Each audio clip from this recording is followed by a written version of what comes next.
I want players to be inspired by a world of mystical wonder, and I want them to have a ton of fun saving that world. So, where do I start?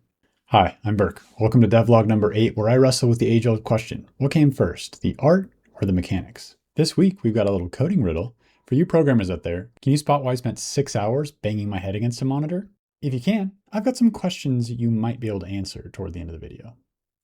Before I get started, I just want to say thank you to Jikin and Ninjaron. As an extrovert who's been living as a sort of a hermit for an extended period, your encouragement makes a huge impact, not just on my day, but on my whole week. So thank you so much. On to visual development. I actually painted the images for the animatic after the recording last week, and it felt like a really good start to visual development. So I strode confidently into the week, ready to see what would come, and promptly got overwhelmed. I spent about 2 days just scrolling and looking for references and dropping stuff on my PureF board, and nothing would come. Part of it is that I'm used to drawing with pencil and paper, so getting used to the monitor is kind of tough. I feel like I'm fighting for a proper line most of the time, and I can't just get into a flow state. The other problem was I just couldn't really visualize what the world was. I saw a lot of images that weren't the world, and images that got kind of close to touching what the world might be, but nothing that I drew or saw really felt like it fit. Fortunately, I've read Rockwell and Rockwell by Norman Rockwell, and he says that he never had an idea come to him straight off in his whole career. It always started the same way. He would sit down for a few hours and just draw a bunch of bad drawings. But he wouldn't throw them away. He would keep them. And the next day, he said, it seemed like his brain was ready to generate ideas. And he would even get inspired by some of those sketches that he had placed aside on the first day. So at the end of the second day, I just turned the opacity down on my brush and tried to ignore all the premature critiques of each line that I'd made. And I came up with this lineup. I've never done a character lineup before, so it was super fun for me to get to see a bunch of characters that I designed standing in a world together at their proper scale. They are still very rough, and I'm probably the only one who sees anything in them, but they were a huge step forward for me in discovering my world. Now, these are by no means all of the creatures of the forest, much less the world, and I'm still working on a name for their race, so if you've got any ideas, I am open to suggestions. Most of the creatures of the world can fall into 4 states: neutral, sealed, corrupted, or condemned. Neutral creatures are reluctant allies. They'll help you out if it's convenient, but otherwise, they're headed for the exits. So be careful. These creatures are susceptible to corruption and can turn on you in the middle of a battle. Sealed creatures bear the mark of the great wolf spirit. Uncorruptible and fierce, they'll fight with you to the very end. Corrupted creatures are bent on destruction. Twisted by the great serpent, they come in droves to destroy the Heartstone, the spiritual center of the village of Heart. But these creatures are not too far gone. If you have the resources, you can bring them back from their corrupted state and turn the tide of a battle. Condemned creatures are beyond redemption. Your only hope is to stop these creatures before they destroy everything around them. Accusers can corrupt any creature that they get close to. Eliminate them as soon as you can. Hyped on my first glimpse of the world, I couldn't wait to see what was next. So, what is next? Overwhelmed by the possibilities, I was paralyzed. Should I work on environment stuff? Or maybe I should build a map? Or maybe I can design more creatures, defensive structures, maybe I can design some sprites. My stress brain can only be calmed by one thing: a pencil and a piece of paper. And I emerged with this spiderwebby looking bubble map. It's a little hard to tell, but the answer was, it's time to prototype. I realized that I was trying to design a world, but I didn't know what it would actually feel like to interact in that world. I was so excited about the art, I thought I'll just plan the world and figure out the mechanics later. But this bubble map has a pretty clear opinion, at least to me. I don't really know anything about prototyping, so I kicked the can down the road and spent the rest of the night prepping my website for the art I was going to make eventually. Even though I know very little about it, prototyping has always intrigued me. And game jams sounded fun, but they just seemed super intimidating.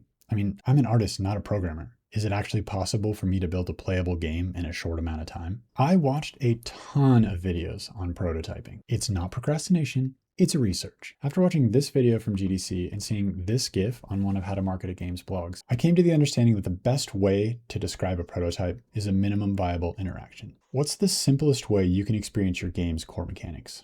After all of this research, I realized that I was kind of treating a game as a vessel for cool art. I've seen proof that squares and circles can actually make really fun games. And I also know that very pretty games can be really unfun. Maybe prototyping is the most important part. Now I need a flexible system to organize my goals for a project. Are you thinking what I'm thinking? That's right, a whiteboard and some Post-its. So this is how I mapped out the prototype. Red is the simplest description that I could think of for describing the core interactions. Blue are the mechanics that I need to build that serve these two interactions. And then orange is any action that the player can take that I need to build an asset for. Now, I intended to take this simple image and make it a prototype for my game, but I haven't quite unlocked access to the game dev gurus yet, so instead, I made this.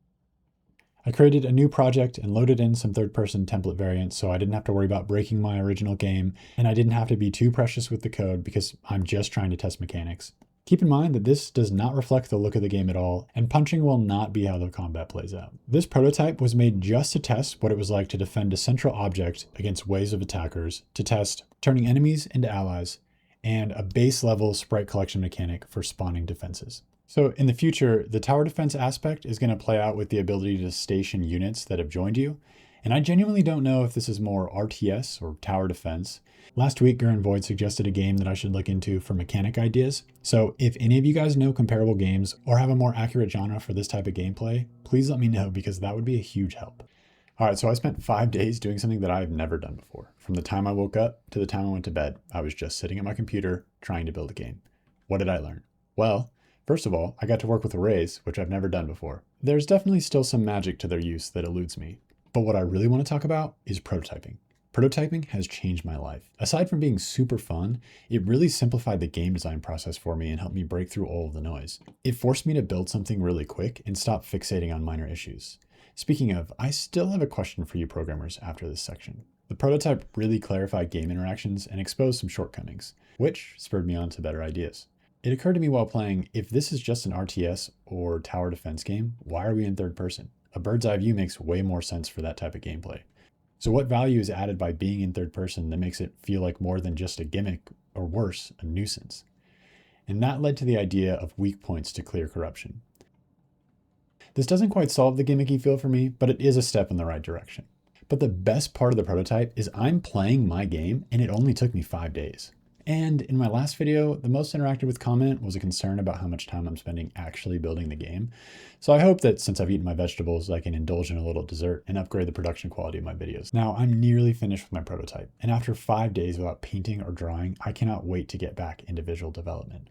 And that's my tendency, dive headfirst into art or programming, ignoring the other for a full week or longer. But with all of the ideas that have come out of the prototype, I've realized I don't have to choose one or the other. In fact, I shouldn't. It's a disservice to you guys, the people I'm making the game for. The world and my imagination help spark the game mechanics. And getting to experience those mechanics has added richness and clarity to the blurry and far-off vision I have in my mind. It's going to take discipline and a fair amount of self-control, but my intention is to split my days between the two, leaving room, of course, for when it makes sense to lean into one or the other for a few days sprint. All right, so I've got some questions that I would love some help with. The first is it actually possible to build a simple prototype out of that image? If it is, please let me know what program that is so I can look into it. The second is that I'm having a lot of trouble with the Hearthstone. The actor is located on the ground plane, but the acceptance radius only works if I set the value super high. If it does work, they attack and then still walk to the origin point of the Hearthstone. So I don't really know what's going on there, and I've spent some time doing research, but I have no answers. And the third is actually about naming my creatures and the races. For some reason, I'm like really nervous about naming things. I just get really insecure about it. So if you guys have any resources that would help me, or the way that you guys think about names when you're designing your races or your worlds, I would love for any helpful tips or suggestions. Well, that's all I got for this week.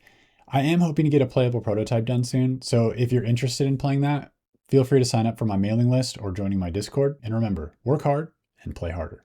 Oh, and here's the answer to that riddle.